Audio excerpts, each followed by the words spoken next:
Bueno, he leído posiciones de los chinos diciendo que no se les puede pedir a ellos una reducción de las emisiones porque ellos recién se están industrializando y que quienes deben asumir el grueso del compromiso son los países ya industrializados que, en fin, ya ensuciaron, digamos, la atmósfera. Ese es el principio de responsabilidad diferenciada.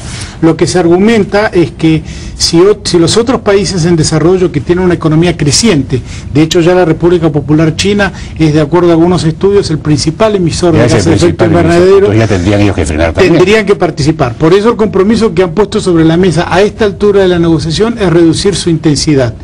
Pero todavía no han puesto sobre la mesa asumir compromisos cuantitativos, es decir, cómo se le pide y como se estipuló en el protocolo de Kioto a los países desarrollados.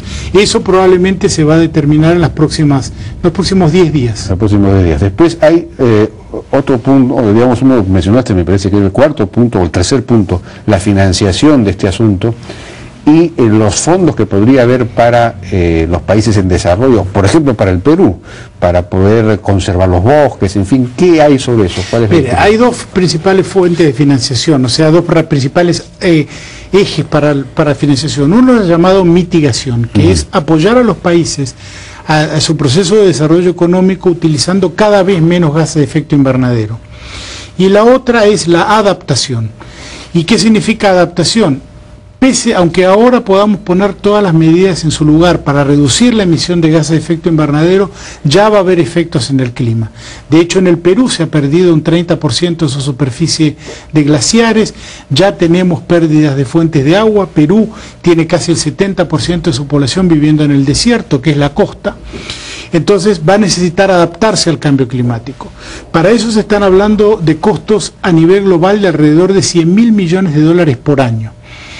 Ya se han puesto sobre la mesa en un documento preliminar que ha sido descartado, pero ya el número está, para empezar un fondo de 10.000 millones de dólares, empezando inmediatamente.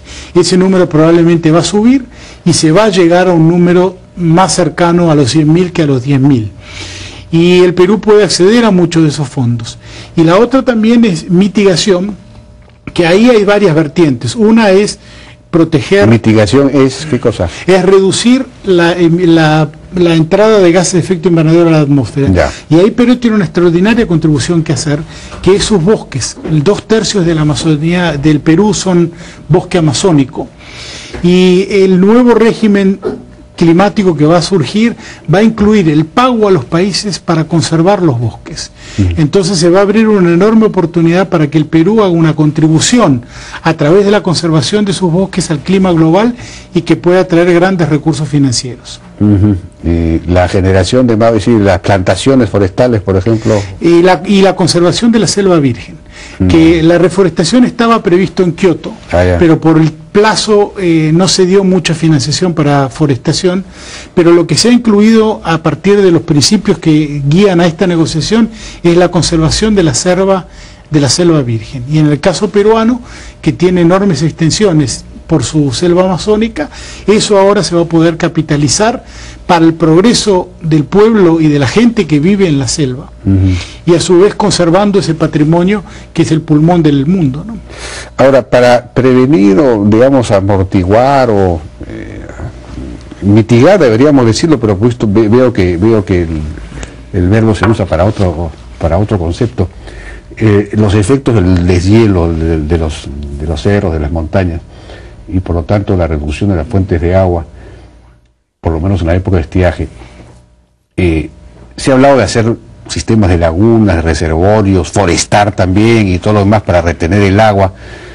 ¿Eso es viable? ¿Está presupuesto? ¿Se sabe cuánto costaría? En fin, ¿tendría un efecto, digamos, en amortiguar, en reducir el efecto de este deshielo? Las medidas que usted menciona son claramente lo que se llama adaptación. Adaptación. Decir, cómo adaptar a la nueva realidad de un cambio de régimen de lluvias, de un cambio del régimen de corrientes marinas, de un cambio en los deshielos, y eso va a tener financiación internacional. La buena noticia es que Perú ha avanzado mucho en los estudios sobre el tema. ¿Ah, sí? Tanto el sector público como el sector privado, organizaciones no gubernamentales y de la cooperación, han estudiado y han puesto en marcha iniciativas demostrativas que cuando la financiación masiva se haga disponible, el Perú va a tener forma de cuantificar sus contribuciones, que va a ser un requisito para obtener la financiación. Hay mucho trabajo hecho y realmente hay técnicos peruanos dentro del gobierno y dentro de la sociedad civil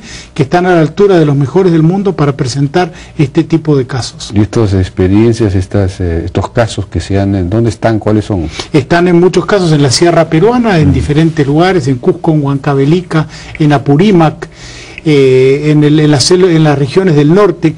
En el Perú se va a hacer como pionero global un sistema de seguro agrícola relacionado con el fenómeno del Niño. Y esto va a ser justamente una demostración de cómo utilizar los mercados de capitales y el sector privado para atraer financiación para el cambio climático. Y todas esas iniciativas están en marcha. No vimos mucho de ellas porque la mayoría son de pequeña o mediana escala, pero en los próximos años, cuando ya surja el régimen financiero internacional, eso se va a poder convertir en grandes oportunidades de negocio y de desarrollo para el país. Ojalá así sea, ¿no? Porque la verdad es que, por ejemplo, en el tema de reforestación, en el caso de las cuencas de los ríos que bajan en la costa o en la sierra en general, yo vengo oyendo hablar de eso hace más de 40 años, ¿no? Y es poco lo que se ha avanzado en realidad. Sí, o sea, ahí le hago un anuncio que en los próximos meses el Programa de Naciones Unidas para el Desarrollo está produciendo un informe de desarrollo humano a partir de la realidad de las cuencas, justamente para analizar esa unidad física y ver toda la potencialidad que tiene como zona de desarrollo.